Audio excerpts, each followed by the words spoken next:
Bueno, estamos en la tercera y última clase. Vamos a hablar básicamente de temas de seguridad. Una de las cosas muy importantes a tener a bordo, que es un elemento muy importante de seguridad, es la comunicación. Generalmente a bordo de una embarcación, la radio que se tiene, la radio náutica, es una radio VHF. ¿Qué quiere decir VHF? Quiere decir Very High Frequency y es una radio que tiene, por sus características, muy buena calidad de sonido, pero poco alcance. Acá tenemos dos tipos distintos. Una base, que va conectada a una batería de 12 volt, y un handy, que tiene baterías o pilas. Las características son buena calidad, pero en generalidad poco alcance. ¿Por qué? Porque el alcance de la, de la radio va a depender de la altura que esté la antena y de la potencia que yo tenga de emisión, ya sea una batería o que sea una fuente de, por ejemplo, de 220 volts. Las características es que trabaja por canales fijos, yo no tengo frecuencias en las que puedo variar, yo puedo ir del canal 16 al 17, pero entre medio hay varias frecuencias en las cuales yo no puedo usar. Y si yo prendo un equipo, directamente se va a prender en canal 16, que es el canal de emergencia y enlace. Yo lo voy a usar para pedir asistencia, para llamar a prefectura, para llamar a un club náutico o para comunicarme con otras embarcaciones. Una vez que yo establezco la comunicación con otra embarcación, lo que tengo que hacer es cambiarme de canal, por ejemplo, del 18 al 20, y ahí sí puedo mantener un diálogo. Lo que no puedo hacer es ocupar el canal 16. Lo uso solo para contacto y luego me cambio a otro canal para poder tener tráfico. En el caso de no tener radio VHF, en el teléfono celular lo puedo reemplazar marcando el 106. Marcando el 106 me voy a comunicar con la prefectura más cercana que tenga en ese momento. Tres cosas importantes. Hay tres niveles diferentes para pedir, para solicitar o para dar aviso de alguna emergencia. En primer lugar, estas son palabras internacionales que se usan en todo el mundo. El código Securité. ¿Qué quiere decir el código Securité? Quiere decir que hay un peligro, como por ejemplo una red de pesca de 1000 metros en el río. Esa red yo no la agarré, o sea que no tengo problemas, no fue un peligro para mí, pero sí la puede agarrar y puede ser un peligro para otra persona. Entonces, si yo digo securité, securité por la radio, estoy diciendo que en un lugar hay un inconveniente, por ejemplo, le aviso a prefectura que en tal lugar hay una red que ocupa 1000 metros y que puede ser un peligro para la navegación. El segundo caso es el caso de pan pan. Pan pan quiere decir que ya es una urgencia, pero en la cual yo ya tengo un problema. Por ejemplo, la misma red, yo pasé, la enganché, rompí la hélice y no puedo volver por mis medios. Quiere decir que voy a necesitar a alguien que me lleve una hélice o que me remolque a puerto para poder volver.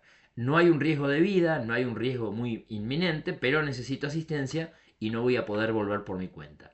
Y el código más importante es el Mayday. Mayday es el código que se usa, que también se puede escuchar como SOS.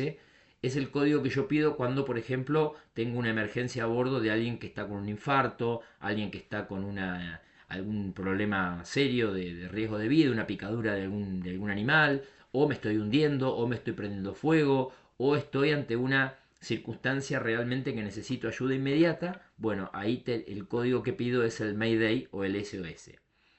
Una cosa importante cuando hablo por radio es hablar lento y claro, porque si no, el que está del otro lado puede no entender. Sobre todo cuando hay viento, cuando tengo poca batería y la comunicación se empieza a entrecortar. ¿Qué cosas tengo que decir cuando necesito asistencia por radio? Bueno, hay cuatro cosas fundamentales. Primero, nombre y matrícula de la embarcación. De esa manera, si prefectura me conecta u otra embarcación, pueden saber de qué embarcación se trata. Segundo, muy importante, el tema de la posición, o sea, poder decir dónde estoy, lo más cercano a un puente, a una playa, a un lugar que me puedan encontrar, o si tengo un GPS, la latitud y la longitud para que sepan fácilmente dónde ubicarme. Muy importante la cantidad de tripulantes, o sea, cuántas personas somos a bordo, porque depende de eso van a destinar una moto de agua, una lancha, un helicóptero o un barco más grande, depende lo que esté pasando y depende la cantidad de tripulantes. Y fundamental la condición. ¿A qué me refiero con la condición? Es contar qué es lo que me está pasando. Tengo una persona herida, me estoy hundiendo, tengo fuego, tengo algún inconveniente en el motor, o sea, qué es lo que me pasa, porque en base a lo que me pase va a ser el protocolo de asistencia que van a decidir hacer la prefectura o el organismo que me esté por ir a buscar. Para comunicarse cuando hay mucho ruido y mucho viento, a veces no usamos las letras A, B, C, D, sino que usamos palabras que reemplazan a las letras. Es un código alfanumérico que se usa a nivel internacional, donde a cada letra le corresponde una palabra. Entonces tenemos, mi lancha, por ejemplo, se llama Eva. Entonces yo voy a decir Eco, Víctor, Alfa. Con esas tres palabras yo estoy diciendo que la embarcación se llama Eva. Y si quiero decir el número de matrícula, acá tengo los números, se reemplazan el 1 por primero, 2 por segundo, 3 por tercero y así hasta noveno. Y el 0 se dice negativo. De esa manera yo puedo deletrear tanto palabras como números diciendo palabras sin que una letra se entrecorte y no se pueda entender. Y después el código Q, que no hace falta saberlo, pero sepan que existe, es un código que mediante tres letras que todas empiezan con Q, se hacen preguntas y se responden, y de esa manera los radioaficionados pueden tener un tráfico mucho más rápido, mucho más seguro y exacto, sin errores y gastando muy poca batería, porque acuérdense que cada vez que ustedes hablan, mientras más tiempo están hablando por radio, más consumen la batería. Entonces, QAM, cómo está el tiempo, QRD, a qué hora vas a llegar, QSL, el comprendido, QSP, hacer puente, o sea que una lancha me haga puente para llegar a otro lugar más lejos donde mi alcance no llega, QTH el domicilio, QTM la posición donde estoy. Entonces, este código Q sirve para reemplazar preguntas y respuestas. Uno de los temas más importantes que tenemos que ver antes de salir a navegar es el tema de la meteorología, ver qué es lo que pasa con el tiempo. Bien, todos los fenómenos meteorológicos, la lluvia, el viento, la nieve, la niebla, todo se produce en la troposfera. ¿Qué es la troposfera? Es una capa de aproximadamente entre 10 y 12 kilómetros de aire con vapor de agua que está encima de nosotros, ¿no es cierto? Y en esa troposfera, que básicamente está compuesta de aire, se producen todos los fenómenos meteorológicos.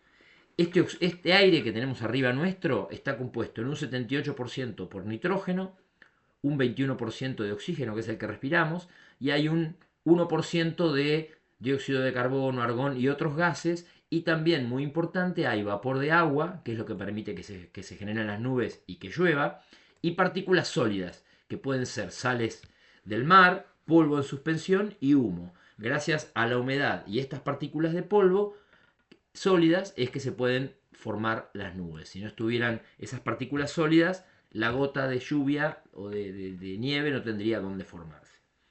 ¿Qué podemos medir de esta atmósfera? Bueno, una cosa muy importante es medir cuánto peso tiene la atmósfera sobre nuestra superficie. Esa columna de aire que tenemos arriba nuestro se mide en una unidad que se llama presión atmosférica. Y la presión atmosférica normal es de 1013 hectopascales. Cuando este aire está más frío, pesa más, hay más presión. Cuando esta columna de aire está más caliente, pesa menos y la presión es más baja. La presión atmosférica se mide en kilos o en peso por unidad de superficie.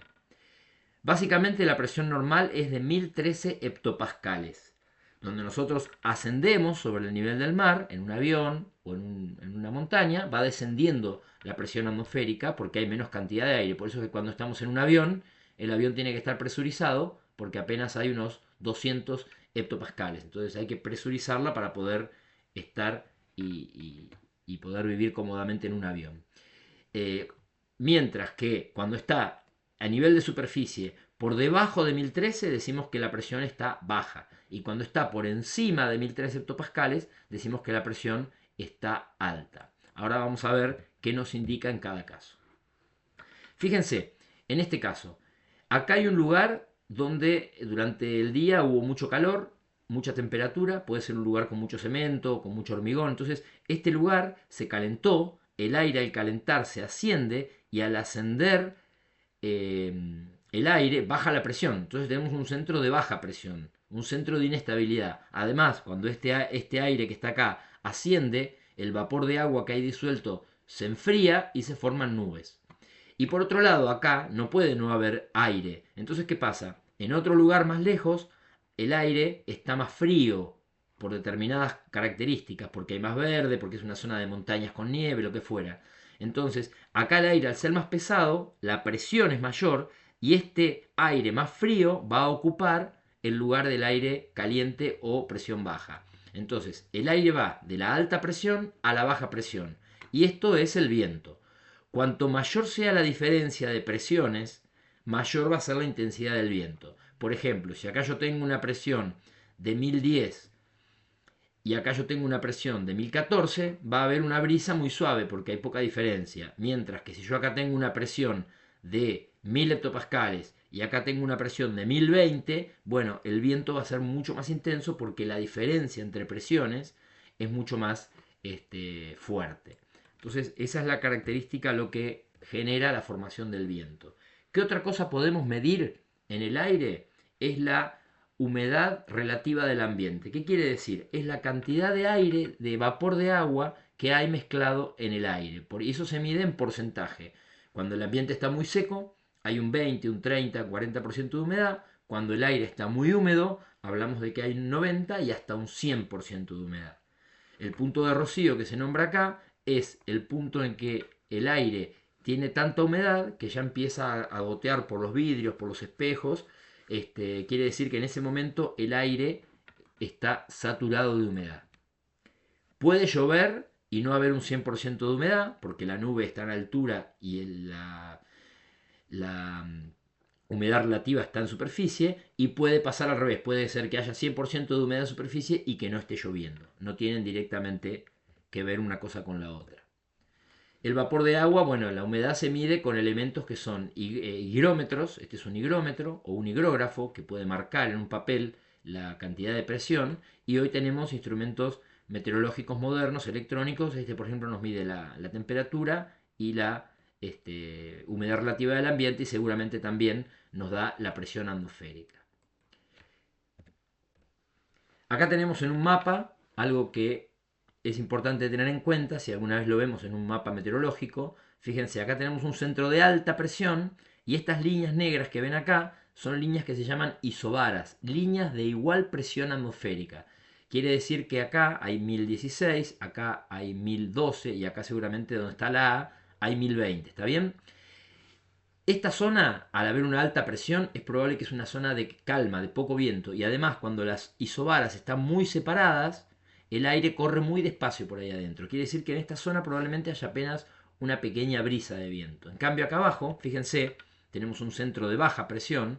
Fíjense que acá tenemos 1012, 1008, 1004, 1000 hectopascales. Quiere decir que acá la presión está muy baja y fíjense que las isobaras en esta zona están muy apretadas. ¿Qué pasa cuando una manguera yo la aprieto? Aumento la presión del agua. Bueno, acá es lo mismo. Cuando las isobaras están muy apretadas, quiere decir que acá el viento va a correr en el sentido de la isobara y va a tener una intensidad muy fuerte, muy importante. Eso es tenerlo en cuenta a la hora de poder saber si vamos a tener una zona de calmas o si vamos a tener una zona de vientos intensos. Bueno, tipos de nubes, básicamente, como para tener una idea de todo esto que vemos acá, el cumulus es esa clásica nube blanca que vemos los días de buen tiempo, que se llama justamente cúmulos de buen tiempo. Cuando tenemos días un poco que hay como toda una capa cubierta del cielo, generalmente son estratos, que son nubes bajas, ¿está bien? Podemos tener nimboestratus, que es cuando se ven como varias capas como si fuera una milhoja en el cielo, toda de color gris oscuro, que son los nimboestratus, que eventualmente pueden producir precipitaciones. Los cirros y cirrocúmulos son nubes muy altas que se ven habitualmente, que no producen ningún tipo de actividad meteorológica. Lo que sí es muy peligroso es cuando este cúmulus, a raíz de que acá hace mucho calor y mucha humedad, empieza a crecer y desarrollarse en altura, se forma esta nube muy característica de tormenta que es el cumulonimbus. El cumulonimbus es una nube que acá adentro hay vientos muy fuertes, hay piedras de granizo chocándose y generando carga eléctrica. Por lo tanto, un cumulonimbus, abajo de un cumulonimbus vamos a tener lluvia, granizo, vientos muy intensos y probabilidad de caída de rayos. Por lo tanto, esa nube, si la vemos en algún lugar del horizonte, lo más recomendable es tratar de esquivarla y pasarle lo más lejos posible. Hoy tenemos medidores electrónicos para medir el viento, y el viento se puede medir en kilómetros por hora o se puede medir en nudos. Si alguna vez ven algo en nudos, un nudo es 1,8 kilómetros, o sea que más o menos si hay 10 nudos de viento, quiere decir que hay 18 kilómetros por hora de viento. Esa es la relación. Esto que tienen acá es la escala Beaufort. Beaufort fue un navegante que en un momento, hace muchos siglos, creó una escala de 0 a 12 que cuenta, según las características del mar o de la tierra, qué intensidad de viento hay. Entonces, 0, la fuerza 0 es nada de viento, una calma total, y una fuerza 12 es un temporal huracanado, un huracán de más de 150 kilómetros por hora de viento. Entonces, obviamente que para navegar nosotros, lo ideal es navegar entre la escala del 0 y el 4 más o menos, donde el 4, fuerza 4, son vientos de hasta 12 a 19 kilómetros por hora, que es un viento bastante razonable, son entre 11 a 16 nudos.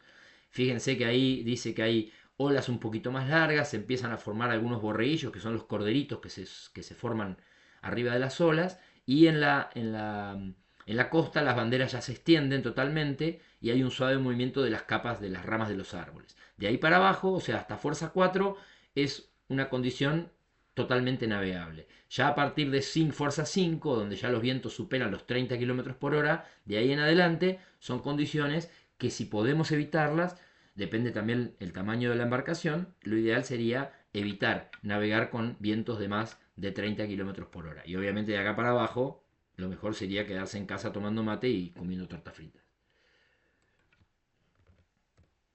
Bien, vamos a evaluar cuáles son los vientos que tenemos nosotros en nuestra zona, básicamente. En Argentina tenemos principalmente, sobre todo en la zona nuestra, centro-norte, viento norte, norte-noreste. Este es el viento predominante que sopla el 60% de los días más o menos y que carga de humedad y de calor toda nuestra zona mesopotámica y la zona de Buenos Aires. Este viento es un viento que si bien es muy común, no es un viento que en general sea peligroso, salvo en algunas veces en el Río de la Plata. A veces un norte fuerte en el Río de la Plata puede ser bastante intenso, pero en general es un viento moderado que no se levanta de repente y que permite generalmente la navegación porque no excede de los 20-25 kilómetros por hora. Este viento sonda, que es un viento que viene del noroeste, perdón, es bastante poco probable que lo tengamos en la zona. Generalmente no lo tenemos, es un viento que se da más en la zona de Cuyo. Yo les diría que en nuestra región 2 o 3 días al año con suerte puede haber un viento sonda, que es un viento cálido y seco.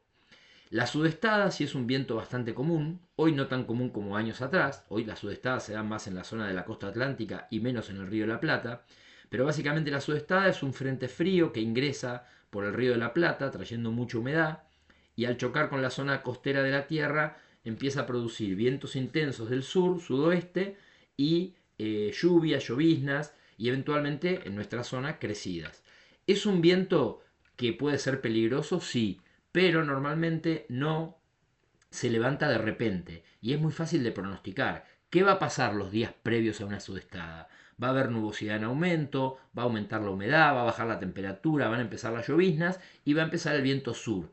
Pero va a levantarse de forma moderada. Puede durar varios días, generar crecidas, pero es bastante poco probable que nosotros organicemos una salida a navegar con sudestada. Lo más probable es que no hagamos un plan de navegación ni de pesca con un pronóstico de sudestada.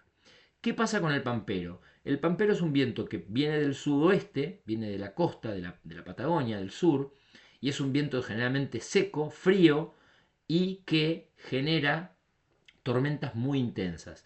¿Cuál es el peligro del pampero?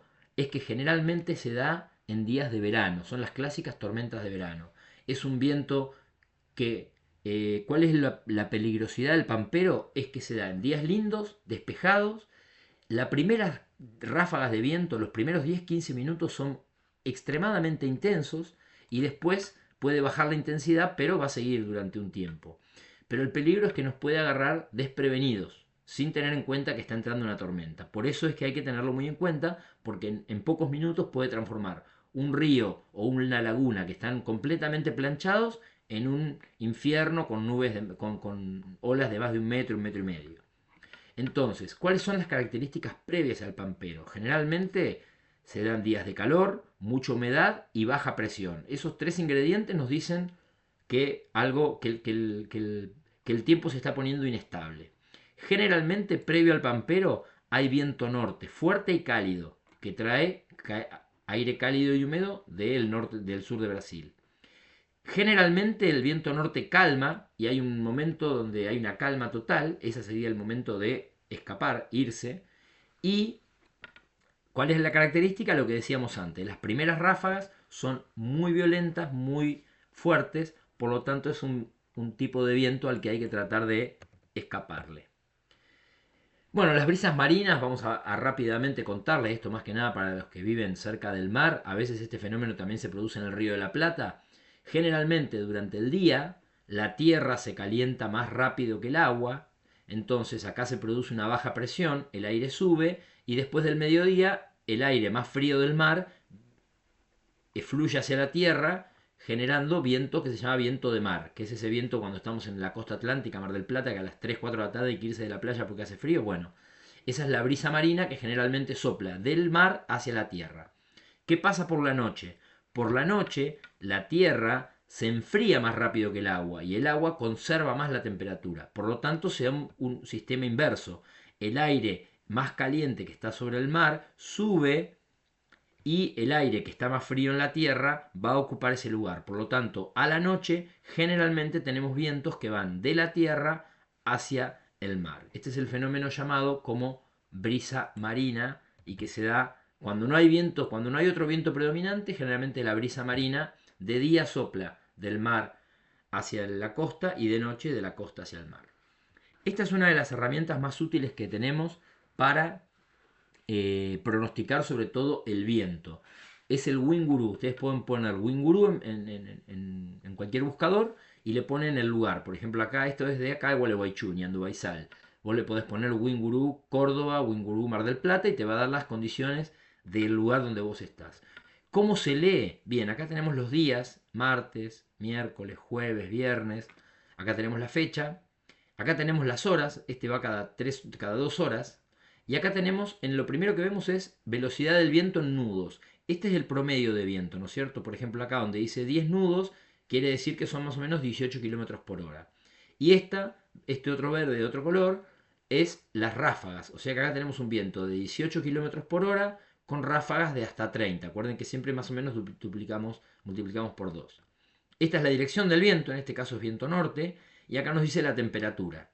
Y acá abajo la nubosidad. Nubosidad alta, media y baja. Y luego las precipitaciones, que acá no hay. Este es un día de sol de 26 grados. Vamos al miércoles. El miércoles el viento sigue del norte, bastante intenso, entre 9 y 14 nudos. ¿Qué pasa? El calor empieza a generar baja presión y eso empieza a generar nubosidad. ¿Ven? Acá ya para la noche del miércoles ya tenemos 100% de nubosidad. ¿Qué pasa el jueves? Calma, fíjense, viento norte, bastante fuerte, calor, acá una calma a la madrugada del jueves, y ahí qué pasa, se invierte el viento, empieza a soplar del sudoeste, baja la temperatura, fíjense, de 25 baja a 17 grados, y ahí empieza a soplar el viento sur-suroeste. En este caso, y acá empiezan las precipitaciones, fíjense, esto que ven abajo son milímetros de precipitaciones. Fíjense que acá empieza con vientos de 10 nudos a 20 nudos, que ya son 40 kilómetros por hora, va aumentando y llega un momento, por ejemplo el viernes a la tarde, que tenemos 40 km por hora de viento permanente con ráfagas de más de 60.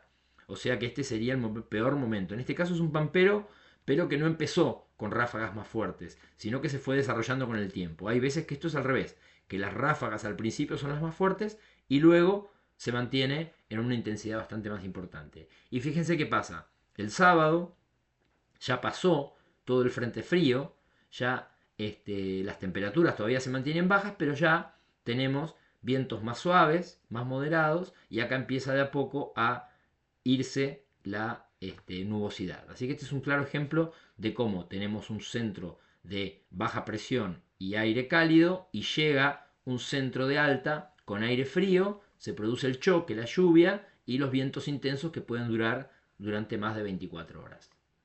Otras herramientas que tenemos son, por ejemplo, las imágenes de satélite. La imagen de satélite, para poder leerla, nosotros si entramos en un buscador y ponemos GOES 16 o GOES 12, nos va a dar imágenes satelitales de la zona que nos interesa ver. Y nos va a dar imágenes animadas. Esto se va a ir moviendo, generalmente de sur-oeste a noreste, y vamos a ir viendo por dónde van a pasar la tormenta y con qué intensidad. Donde el color es más celeste, queremos decir que la tormenta es una llovizna o una lluvia suave. Cuando es amarillo ya es una lluvia intensa. Cuando es verde ya es una lluvia bastante importante. Cuando ya es de este color rojo ya es un diluvio. Y cuando entramos a estos colores bordeaux y negro ya estamos hablando de tormentas severas con seguramente mucho viento, mucha actividad eléctrica, caída de granizo. Y cuando está de color blanco, esos sí son lugares específicamente donde está cayendo granizo. Así que esta imagen satelital es muy importante para verla y poder saber, por ejemplo, si estamos acá en el Uruguay, bueno, sabemos que si navegamos hacia Buenos Aires nos vamos a ir metiendo en una zona de tormentas más intensas. En cambio, si navegamos hacia el lado de Brasil, vamos a ir saliendo de la tormenta, ¿no? Por eso que es importante manejar esta información de fotos satelitales. Y también existen los radares. Los radares nos dan información en tiempo real, o sea, lo que está pasando en ese momento. Este es un satélite que está en Ezeiza, hay uno en Paraná también, que pertenecen al INTA. Yo entro a la página de INTA, pongo radar meteorológico y me van a aparecer estas imágenes. Y acá lo mismo que antes.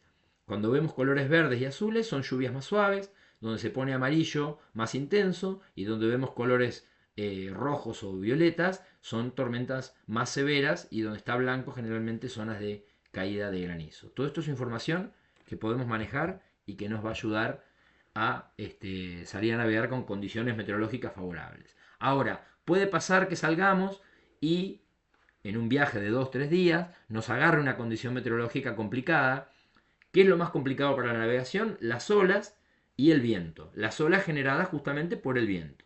Entonces ahora vamos a ver un poco cómo sería si nos toca navegar con olas. Hablamos que olas para una embarcación de 4 metros y medio, 5 metros con un motor de 40 HP, una ola de 1 metro y medio ya es una ola importante que complica bastante la navegación y puede hacer que sea peligrosa. Entonces, vamos a suponer que tenemos que navegar en contra contra la ola, o sea, avanzar contra el viento y la ola. Bueno, nunca lo vamos a hacer directamente de proa. Nosotros en la primera clase vimos que esta parte del inicio del barco se llama amura. Entonces, lo que vamos a hacer cuando tenemos que navegar con olas en contra es navegar más o menos a 45 grados. Tomar la ola a 45 grados con la amura de babor de este lado, luego cambiar de rumbo y tomar la ola con la amura de estribor a 45 grados y de esta manera haciendo un zigzag y negociando con cada tren de olas vamos a poder avanzar contra el viento. Veamos ahora, ¿por qué no, digamos, en estas condiciones de ir navegando en contra? Obviamente que lo que tenemos que hacer es evitar que la ola nos rompa en la proa, que nos puede meter agua y nos puede inundar.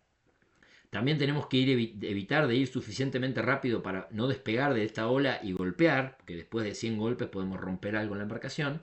Entonces tenemos que regular una velocidad donde la embarcación navegue con una marcha constante, que yo tenga buen timón, buen gobierno, pero que a su vez la embarcación ni se trague la ola ni despegue golpeando en el próximo valle. ¿Qué pasa cuando tenemos que navegar a favor? Viento a favor, ola a favor. Bueno, lo que nunca vamos a hacer es navegar exactamente con la popa a la ola. ¿Por qué? Porque corremos el riesgo de clavarnos en la ola de adelante o que nos alcance la ola de atrás. Entonces, ¿qué vamos a hacer? Bueno, esta parte de atrás del barco, que habíamos dicho que se llama aleta, lo que vamos a hacer es recibir la ola por la parte de la aleta. Entonces, vamos a navegar a 45 grados, recibiendo la ola por la aleta, bajando por el valle de la ola, luego cambiar el rumbo y recibir la ola por la aleta, en este caso del lado de babor, y navegar haciendo también de costado. Cuando vemos las tablas de surf en un video, vieron que las tablas de surf nunca bajan derecho, siempre bajan como a 45 grados. Entonces, esta es la forma que vamos a hacer para navegar cuando tenemos la ola a favor. ¿Y qué pasa si yo no me queda otra que atravesar un río? Atravesar de Buenos Aires a Colonia con viento cruzado, con olas cruzadas. Bueno, ahí lo que voy a tener que hacer es una mezcla de los dos anteriores. Nunca voy a agarrar la ola por el costado, por el través. ¿Por qué? Porque si yo navego exactamente de costado, primero que el barco va a ir zarandeándose, rolando de un lado para el otro, las cosas van a volar por el aire, el motor se va a salir del agua, va a ser muy incómodo para navegar. Entonces, voy a hacer una combinación de las dos cosas que vimos antes.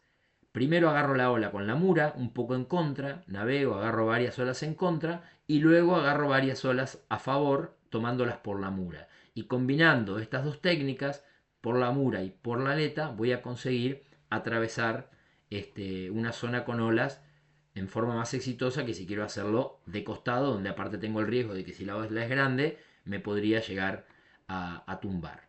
Así que esta sería la forma de navegar con las tres condiciones de viento en contra, a favor o de través. Vamos a hablar, este es el caso para los que no son de Gualeguaychú. Bueno, esto es la costa de Ñandú Baizal, que es la única playa que tiene Gualeguaychú sobre el río Uruguay. Todo esto es el río Uruguay. Acá está la entrada, este es el río Gualeguaychú que desemboca en el Uruguay. Todo esto es una zona de islas, la isla Inés, que están frente a la costa uruguaya. Todo esto es la costa uruguaya de Fray Ventos. Acá está el puente internacional. Entonces vamos a ver qué pasa con los siguientes casos. Cuando hay un viento norte-noreste y yo puedo navegar cerca de esta costa, obviamente que no hay ningún riesgo porque no va a haber gran cantidad de olas. Siempre acuérdense de esta palabrita que es flech o cancha. ¿Qué es flech o cancha? Bueno, es la distancia que recorre el viento sobre una superficie de agua, ya sea río, mar, laguna. Entonces, si el viento viene de acá, de esta flecha Bordeaux, a 100 metros de la costa voy a tener una ola muy chiquitita. Si me alejo 1000 metros, ya voy a tener una ola más importante. Si me alejo 2000 metros, voy a tener una ola más alta. Y si me alejo 6-7 kilómetros, ya la ola va a pasar de 1 metro. ¿Está bien? Porque mientras más distancia recorre el viento, más alta se pone la ola. Entonces, fíjense, si yo tuviera un viento que es una suestada que viene de acá, acá vamos a dar dos conceptos también que son muy importantes. Uno que es barlovento. Barlovento es de donde viene el viento. O sea que esta es la costa, en el caso de una suestada, esta es la costa de barlovento. Si yo vengo y tiro el ancla acá, voy a estar bastante protegido porque voy a estar protegido por esta costa. Lo mismo que si yo tirara el ancla acá, voy a estar protegido de un viento del sudeste. Y sotavento es hacia donde va el viento. Entonces, con esta condición de viento de sudestada, por ejemplo, acá en Ñandú Baizal es probable que después de un tiempo haya una ola bastante considerable. ¿Por qué? Porque el viento recorrió unos 7 kilómetros para llegar a este lado. Entonces, sotavento es la costa donde azota el viento. ¿Y qué pasa con el caso de un pampero? Bueno, el pampero, ¿cuál es el tema? Lo que decíamos antes, que las ráfagas son muy fuertes las primeras y generalmente vienen en este caso del sur-sudoeste y tienen más de 100 kilómetros para generar ola. O sea que un pampero soplando por el río Uruguay va a generar en esta zona una ola de 1,5 metros o hasta 2 metros. Por lo tanto, no es una buena zona para estar y para navegar con la llegada de un pampero. Entonces, vamos a ver, si yo estuviera por acá, donde dice 0,8, y veo que hace mucho calor, baja presión, mucha humedad, y veo una nube característica que se ve hacia el sudoeste, se llama cigarro, es una nube que se ve bien cerca del horizonte, que puede ser de color negro si trae tierra, o de color blanco si trae lluvia, granizo. Esa nube característica me está diciendo que está viniendo un pampero. Entonces, si yo estoy acá en este lugar y estoy en una embarcación chica, con un motor no muy potente, vamos a imaginar tres situaciones posibles. Una, me acerco a la costa de acá, tiro el ancla o salgo a la costa y me quedo esperando acá que pase, el pampero. Otra es me vengo navegando a Ñandú Baizal y trato de sacar la lancha en un tráiler a la costa. Y la tercera, me meto dentro del río Gualeguaychú, que es un río más angosto. Bueno, son diferentes opciones, va a depender un poco de la embarcación, pero sin lugar a dudas, la mejor opción es entrar, por ejemplo, al río Gualeguaychú. O sea, entrar a un lugar, a un arroyo donde sé que las aguas son totalmente protegidas y por más viento que sople no va a haber manejada. La segunda alternativa, si no me da la velocidad para llegar acá, es buscar una costa donde yo pueda guarecerme, por ejemplo acá esta bahía, y que pueda esperar y pasar el temporal con una costa que me proteja. Y la peor opción sería venir a la costa de sotavento. ¿Por qué? Porque tratar de sacar una lancha con un tráiler en una playa donde hay 1,5 metros de ola es una tarea bastante difícil, si no imposible, y también muy peligrosa, porque en esa maniobra de subir la lancha al tráiler es muy probable que yo rompa la lancha, rompa el tráiler o me rompa un brazo o una pierna. Por lo tanto, vamos a tratar de descartar, tratar de sacar una embarcación con un tráiler en una playa con condiciones de viento muy intenso y olas. Así que esas serían las cuestiones a tener en cuenta si nos agarra un temporal, por ejemplo, en la costa del río Uruguay. ¿Qué otras cosas nos pueden pasar? Bueno, podemos tener averías en el casco. Una avería en el casco, o sea, un agujero en el casco, se llama rumbo o vía de agua. ¿Qué pasa si nosotros vamos navegando? Lo primero que nos puede pasar es que nos hayamos olvidado de poner el tapón, con lo cual es algo que a todos nos ha pasado alguna vez. Hay que, bueno, achicar quiere decir sacar el agua con una bomba de achique, con un balde y poner el tapón nuevamente. Pero puede pasar que vayamos navegando y le pegamos a algo, sentimos un ruido y empieza a entrar agua por el casco. Entonces, ¿cuáles serían los pasos que tendríamos que hacer? Primero, identificar dónde está la rotura, para tratar de obturarla, taparla, con un trapo, con una hojota, con algo, con cinta tape, algo, tratar de tapar la entrada de agua.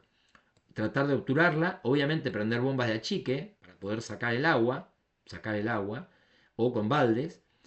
Reubicar los pesos, por ejemplo, si el rumbo es del lado de estribor, tirar todo el peso hacia el lado de babor para tratar de sacar esa parte del casco del agua o evitar que haya menos presión. Y obviamente volver a puerto, navegando despacio para que no entre cantidad de agua. No abandonar nunca la embarcación. Mientras la embarcación esté a flote, acuérdense que tiene que tener estancos, tiene que tener reserva de flotabilidad. Mientras la embarcación está a flote, nunca la vamos a dejar, porque es más fácil encontrar a 3 personas a bordo de una embarcación hundida que a 3 personas cada uno agarrado a un salvavidas. Y obviamente vamos a buscar, si la lancha se está hundiendo inminentemente, vamos a buscar un banco de arena, una costa, donde poder vararla en poca profundidad. ¿Está bien? Si ustedes inminentemente la embarcación se hunde, lo que van a tener que hacer es ponerle una soga, un cabo, con un bidón o un salvavidas, para que si se hunde, tratar de buscar que haya poca profundidad, 2 metros, y de esa manera dejarla balizada. Si yo la encuentro, la voy a poder rescatar. Si yo no le pongo una boya, no la voy a encontrar nunca más y no la voy a poder sacar. Y lo último que tendría que hacer en caso de que sea inminente, que me estoy hundiendo, es pedir auxilio por radio, hacer señales de auxilio para alguien que me ayude y encender las bengalas en el caso que sea de noche. Pero digamos que el último recurso va a ser pedir auxilio. Lo primero que vamos a tener que tratar de hacer es tratar de volver por nuestros propios medios. Vamos al caso inverso, la varadura. ¿Qué pasa si nos varamos? Vamos navegando y de repente tocamos un fondo. Acá varía mucho si es un fondo de piedra o un fondo de arena. Generalmente los fondos de arena, bueno, uno se vara, en general es más fácil salir, no rompemos nada. Si es un fondo de piedra ya es más peligroso porque hay más posibilidades de romper la embarcación. Entonces, para evitar las varaduras, tener las cartas náuticas del lugar, donde en la carta náutica figuran las profundidades. Obviamente, entonces sé dónde hay y dónde no hay agua. Conocer la altura del río. Yo tengo que saber qué altura tiene el río para saber en qué lugar puedo pasar y en qué lugar no puedo pasar. Obviamente también tengo que conocer el calado de mi embarcación, que es la cantidad de agua que necesito. Si estoy en el mar, tengo que tener la tabla de marea, porque ustedes saben que en el mar, cada 6 horas, el agua sube o el agua baja. Entonces tengo que saber en qué horario son las mareas. Obviamente mirar la ecosonda, que es el instrumento que nos dice la altura, la profundidad del momento. Acá hay que tener cuidado porque la ecosonda me da un dato que es antiguo, ¿no es cierto? Si yo voy rápido y miro la ecosonda, ese dato ya lo pasé. Entonces lo que hay que tener en cuenta es la tendencia. Si está subiendo o bajando el agua. Y en base a eso, si veo que repentinamente paso de 4 metros a 2 metros y de 2 metros a 1,5 metros, lo que voy a hacer es disminuir la velocidad. No es lo mismo vararse planeando a 40 kilómetros por hora que vararse despacio a 5 o 6 kilómetros por hora, donde yo voy a tocar, voy a varar y voy a poder despacito poner marcha atrás y salir. Siempre tengo que tener en cuenta evitar zonas donde haya juncales, porque generalmente marcan zonas bajas, y tengo que identificar si hay alguna ola extraña, si el agua tiene algún color diferente, porque eso generalmente me está marcando que ahí hay algún cambio en la profundidad. Si me varé indefectiblemente, bueno, tendré que descargar los pesos para hacer más liviana la embarcación, bajarme a empujar. Puedo tirar un ancla, agarrar 4 o 5 salvavidas, ir nadando con un ancla, con un cabo bastante largo, tirarla lejos y de ahí tener un punto de apoyo para poder empujar y tirar con un malacate y poder ir saliendo hacia aguas más profundas. Y eventualmente, si hay tráfico de otras embarcaciones, pedir remolque porque otra embarcación tirando va a ser más fácil de que me pueda remolcar. También podemos tener el caso de un incendio, ¿no es cierto? Por lo cual, ¿qué precauciones tenemos que tener? Bueno, la embarcación tiene que estar limpia, de obviamente pérdida de combustible, grasas, acerrín, todo lo que se junte en una esquina puede ser un factor que genere un foco de incendio. Todo lo que sea grasas, ya sea de cocina o de motor. Hay que tener mucha precaución con la carga de combustible. La carga de combustible es el momento más peligroso porque se generan muchos vapores vapores de nafta. El vapor de la nafta es mucho más combustible que la nafta líquida. Y es muy importante tener corta corriente. Cuando yo dejo guardada la embarcación en una guardería o en un galpón, cortar la corriente para saber que no hay corriente de 12 volt que puede generar mucha temperatura y que puede generar un incendio. Y el matafuegos que tenemos que tener a bordo es un matafuegos ABC de 1 kilo que cada un año se debe llevar a recargar. Los tipos de fuego, bueno, tenemos el fuego A, que es todo lo que sea tangible. Basura, papel, madera, cartón, todo lo que yo, goma espuma, todo lo que yo pueda tocar, eso es fuego tipo A. El fuego tipo B es fuego de líquidos, grasas y aerosoles, todo lo que sea nafta, gasoil, alcohol, aerosoles, la garrafita para hacer el mate, todo eso es fuego tipo B. Y el fuego tipo C es el fuego eléctrico. Como en una embarcación yo tengo sólidos, tengo líquidos y gaseosos y tengo instalación eléctrica, el matafuegos que tengo que tener a bordo es el ABC que aplica con polvo químico para los 3 tipos de fuego. Esas serían cuestiones de seguridad muy importantes a tener en cuenta. Y luego deberíamos saber, si nos vamos a navegar, sobre todo si nos vamos a navegar relativamente lejos, tener alguna idea de primeros auxilios.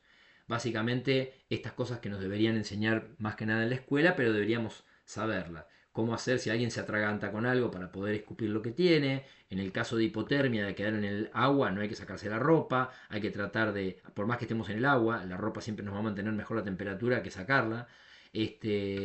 Bebidas calientes y dulces. Acuérdense que el alcohol no es bueno porque el alcohol nos da calor un ratito, pero después es vasodilatador y nos hace bajar más la temperatura. Y siempre si rescatamos a alguien que estuvo mucho tiempo al frío, un baño de agua tibia, no caliente, sacarle la ropa despacio, no sacarle la ropa de repente porque puede tener un shock térmico y tratar obviamente de secar y de abrigar. Y si estamos en un grupo en el agua, obviamente mientras más juntos estemos, menor va a ser la pérdida de calor y más vamos a mantener la temperatura. En cuanto a tajos y cortaduras, bueno, es saber lavar, desinfectar, levantar la parte herida para que haya menos presión de sangrado, tratar de vendar o pegar con la gotita, con lo que tengamos a mano. Y bueno, el tema del torniquete, hay gente que dice que sí, gente que dice no, en realidad dicen que hay que hacerlo, pero hacerlo un tiempo y soltarlo, no hacerlo permanentemente. Después fracturas, es muy bueno tener férulas, que son como yesos preinflables que se pueden tener a bordo. Y si no, con una tabla, tratar de entablillar y mover lo menos posible a la persona que está con alguna quebradura. Sería muy importante saber hacer RCP, por lo menos el masaje cardíaco. Con esto podemos mantener vivo a alguien mientras recibimos asistencia. Y luego, para lo que son los mareos, que generalmente se dan por movimientos en la embarcación, generalmente produce vómitos y malestares generales. Lo ideal está acostado en un lugar ventilado donde haya aire. Y eventualmente a veces se pueden tomar el Dramamine o algunos medicamentos, pero hay que tomarlos previos a marearse. Una vez que te mareaste ya no hay mucho que hacer. Hay que más que nada quedarse acostado, descansar, rehidratarse. Si uno vomita hay que tratar de rehidratarse con agua, con sales, con bebidas isotónicas como el Gatorade y ese tipo. Y finalmente podemos tener el caso de las quemaduras, que esto es muy común, ya sean por sol, por agua caliente, por aceite, por tocar alguna pieza metálica del motor o algo. Entonces es muy común que aparezcan quemaduras, para lo cual tenemos que tratar de enfriar aplicando hielo o compresas frías. Existen diferentes pomadas para las quemaduras, el Platzul o algunas otras. Limpiar y secar la zona con gasas, y hay gasas que ya vienen con una crema específica para mantener hidratado. Y después reposo y también ingerir líquidos salados para recuperar sales porque las quemaduras también producen deshidratación. Y luego esto que es muy importante, sobre todo para los que navegamos en zonas de islas y en zonas donde estamos alejados de una ciudad, si a nosotros nos pica algún bicho o alguna planta que tiene algún tipo de veneno, nos puede generar picazón, ronchas, inflamación, náuseas y eventualmente un shock antilafiláctico, que es cuando tenemos dificultad para respirar, que se nos puede cerrar la glotis y hay una persona en un par de horas se puede morir. Por lo cuanto es muy importante, si vamos a navegar lejos de zonas civilizadas, tener un decadrón, ya sea inyectable o hay unos que vienen por vía oral, que con esto por lo menos lo que hacemos es limitar o detener un proceso de alergia con la cual una persona puede llegar a perder la vida. Entonces es muy importante esto tener en cuenta y para esto es muy importante, para todo lo que hablamos, tener un botiquín de primeros auxilios muy bien armado, bien equipado, hecho por un médico, por un enfermero que nos diga qué tenemos que tener a bordo y de qué manera lo tenemos que usar en cada caso.